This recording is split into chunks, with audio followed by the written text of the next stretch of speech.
Hello बच्चों, let's see this question. Find by the method of undetermined coefficients the sum of 1 की power 4 plus 2 की power 4 plus 3 की power 4 plus 4 की power 4 up to n terms. So first of all इसके की concept पर discussion करते हैं.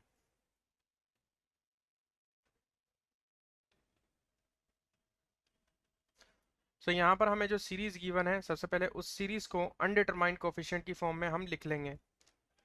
यहाँ पर लिखा हुआ है 1 की पावर 4 प्लस 2 की पावर 4 प्लस 3 की पावर 4 प्लस 4 की power 4 plus up to n term. तो n टर्म जो इसकी होगी वो होगी n की पावर 4 इज इक्वल टू, यहाँ पर हमारे पास आ जाएगा, इसको अगर हम अनडिटरमाइंड कोएफिशिएंट की फॉर्म में लिखेंगे तो यहाँ पर आ जाएगा a plus B N plus C N square plus D N cube plus E N की पावर 4 प्लस एफ एन की पावर 5 एंड सो ऑन. इस तरीके से हम इसको अनडिटरमाइंड कोएफिशिएंट की फॉर्म में हम लिख लेंगे. इसको हम इक्वेशन नंबर 1 नाम दे देंगे. फिर यहाँ पर हम रिप्लेस करेंगे n को by n plus one. n plus one से जब हम इसे रिप्लेस करेंगे तो यहाँ पर आ जाएगा हमारे पास 1 की पावर 4 प्लस 2 की पावर 4 प्लस 3 की पावर 4 प्लस 4 की पावर 4 प्लस अप टू. अब यहाँ पर n की जगह n प्लस वन अगर ट्रांसफर करेंगे तो हमारे पास आ जाएगा n प्लस वन की पावर 4. और यहाँ पर भी हम n की जगह n प्लस वन अगर ट्रांसफर करेंगे तो आ जाएगा p into N plus one plus c into N plus one का square plus d into N plus one का क्यूब प्लस ई n into N plus one की power 4 plus f into N plus one की power 5. So इस तरीके से हमने यहाँ पर n को रिप्लेस कर दिया n प्लस वन से, और जो इक्वेशन आए उसको हम इक्वेशन नंबर 2 नाम दे देंगे. अब यहाँ पर हम इक्वेशन नंबर 2 में से जब इक्वेशन नंबर 1 को माइनस करेंगे तो ये सारे टर्म 1 की पावर 4 से 1 की पावर 4 कैंसिल आउट हो जाएगा, 2 की पावर 4 से 2 की पावर 4 कैंसिल आउट हो जाएगा. इस तरीके से सारे टर्म जब कैंसिल आउट हो जाएंगे तो लेफ्ट हैंड साइड में बचेगा हमारे पास n प्लस वन की पावर 4, और राइट हैंड साइड में भी हम इस तरीके से माइनस करते चलेंगे. उसके बाद में हम a b c और d और e और f की वैल्यू निकालने के लिए कांस्टेंट टर्म n के कोफिशिएंट, n स्क्वायर का कोफिशिएंट, n क्यूब का कोफिशिएंट, n की पावर 4 का कोफिशिएंट का कंपैरिजन कराएंगे. तो उससे हमारे पास a b c d e f की वैल्यू आ जाएगी, और वो वैल्यू उठा करके हम जब इक्वेशन 1 में अगर ट्रांसफर कर देंगे तो हमारे पास सम निकल के आ जाएगा. इस कंसेप्ट का यूज करके हम इसका सॉल्यूशन करेंगे. अब आते हैं इसके सॉल्यूशन पर.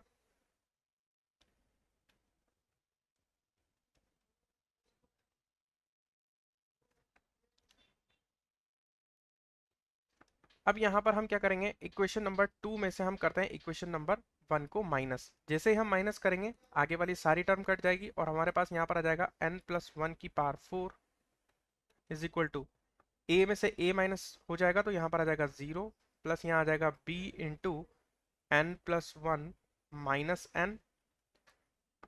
सिमिलरली हम c कॉमन ले लेंगे तो यहाँ आ जाएगा n प्लस वन का square minus n square. d common ले लेंगे, यहाँ आ जाएगा n प्लस वन का cube minus n cube plus इसी तरीके से e into N plus one की पावर 4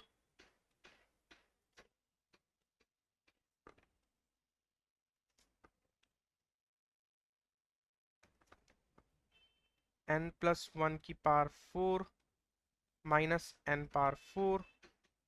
इस तरीके से plus f into n plus one की पावर 5 माइनस n की पावर 5. सो ये हमारे पास सॉल्यूशन करने के बाद में आ जाएगा. अब इसे और थोड़ा सा सिंप्लीफाई कर लेंगे तो हमारे पास यहाँ लेफ्ट हैंड साइड में जो आएगा, सो लेफ्ट हैंड साइड को हम सोल्व करेंगे. यहाँ पर आ जाएगा n power 4 plus 4n cube plus 6n square plus 4n plus one. So left hand side को अगर ओपन करेंगे 1n प्लस वन की पावर 4 तो यहाँ पर हमारे पास आ जाएगा.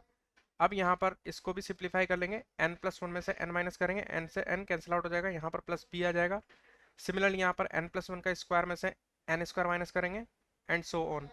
इस तरीके से जो हमारे पास फाइनली जो इक्वेशन आएगी वो हमारे पास आएगी, ए तो कैंसिल आउट हो जाएगा, 0 plus b plus c into 2n+1 plus d into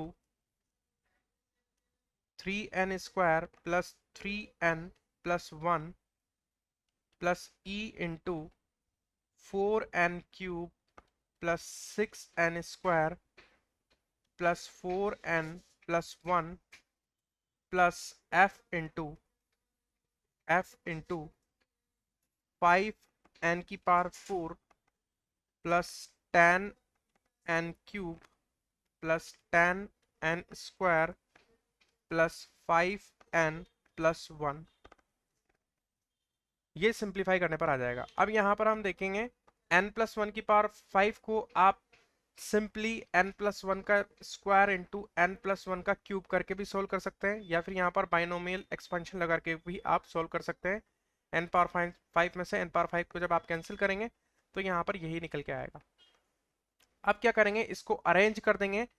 सबसे पहले कांस्टेंट टर्म, फिर n, फिर n² n³ और n⁴ में यहाँ पर हम इसको कन्वर्ट कर देंगे। तो यहाँ पर जो आएगा हमारे पास वो आ जाएगा हमारे पास, लेफ्ट हैंड साइड को तो हम एज इट इज लिख देंगे n⁴ plus 4n³ plus 6n² plus 4n+1। ये हमने कर दिया। राइट हैंड साइड में सबसे पहले हम कांस्टेंट टर्म देखते हैं। तो यहाँ पर आ जाएगा b plus c plus d plus e plus f, इस तरीके से सम आ जाएगा। ये हमारा आ गया कांस्टेंट पार्ट। फिर आते हैं n के कोफिशिएंट पर। तो n के कोफिशिएंट के लिए यहाँ से आ जाएगा 2c प्लस 3d प्लस यहाँ से आ जाएगा 4e और n के कोफिशिएंट यहाँ से आ जाएगा प्लस 5f, ठीक है, इंटू ये n आ जाएगा। फिर आते हैं n² के कोफिशिएंट पे। तो n² का कोफिशिएंट हमारे पास यहाँ से मिलेगा 3d, फिर यहाँ पर मिलेगा प्लस 6e और फिर यहाँ n² के लिए 10f इंटू n²। फिर आते हैं n³ पर। तो हम n³ के कोफिशिएंट हमें मिलेंगे 4e, यहाँ से हमें 4e मिलेगा और यहाँ से हमारे पास 10f मिलेगा इंटू n⁴। इसी तरीके से n⁴ का कोफिशिएंट देखने जाएंगे तो हमारे पास केवल एक ही टर्म है यहाँ पर 5f। तो 5f is equal to 5f into n², 5f into n⁴। So ये हमारे पास आ जाएगी। अब इसे हम सिंप्लीफाई कर लेंगे। तो यहाँ पर हम क्या करेंगे, n⁴, n⁴, n⁴2, n और कांस्टेंट टर्म का हम कंपैरिजन करेंगे। तो सबसे पहले कांस्टेंट टर्म का करें तो लेफ्ट हैंड साइड में कांस्टेंट टर्म है 1 एंड राइट हैंड साइड में है b plus c plus d plus e plus f। Similarly अगर हम n³ के कोफिशिएंट n के कोफिशिएंट का कंपैरिजन करें तो यहाँ पर लेफ्ट हैंड साइड में n है और राइट हैंड साइड में n का कोफिशिएंट है 2c plus 3d plus 4e plus 5f। फिर n² का कोफिशिएंट का कंपैरिजन करेंगे तो n² का कोफिशिएंट लेफ्ट हैंड साइड में है 6 एंड राइट हैंड साइड में है 3d plus 6e plus 10f। उसके बाद में n³ के कोफिशिएंट का कंपैरिजन करेंगे तो यहाँ पर लेफ्ट हैंड साइड में है 4 और राइट हैंड साइड में है 4e plus 10f। And similarly अगर n⁴ का अगर कंपैरिजन करेंगे कोफिशिएंट का तो इधर है लेफ्ट हैंड साइड में 1 और इधर है 5f।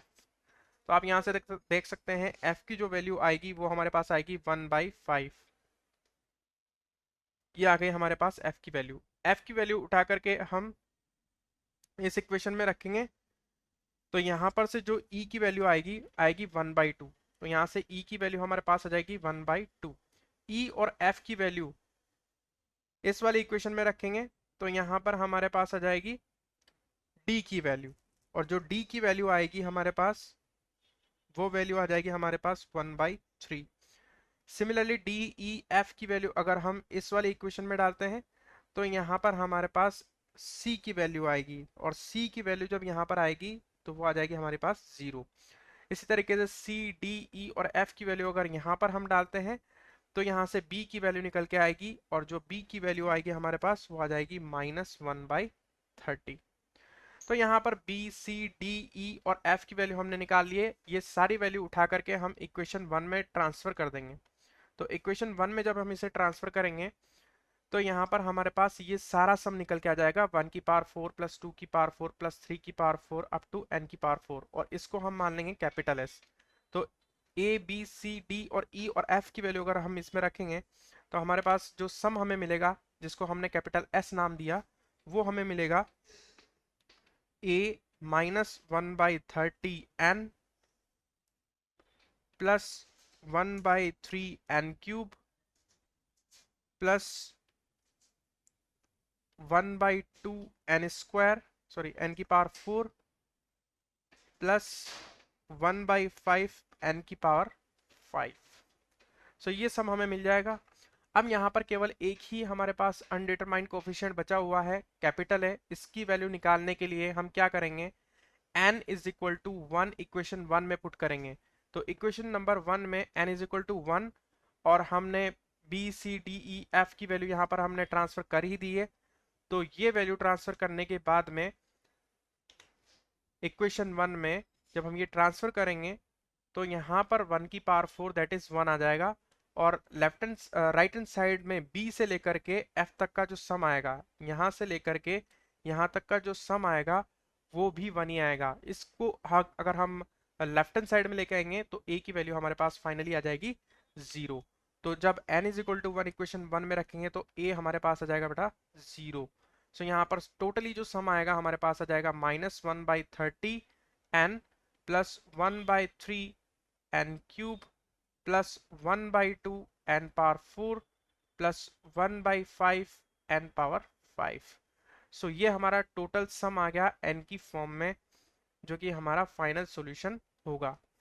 So this is our final solution. s is equal to -1/30n plus 1/3n³ plus 1/2n power 4 plus 1/5n power 5। I hope you will understand it well. Best of luck. Thank you.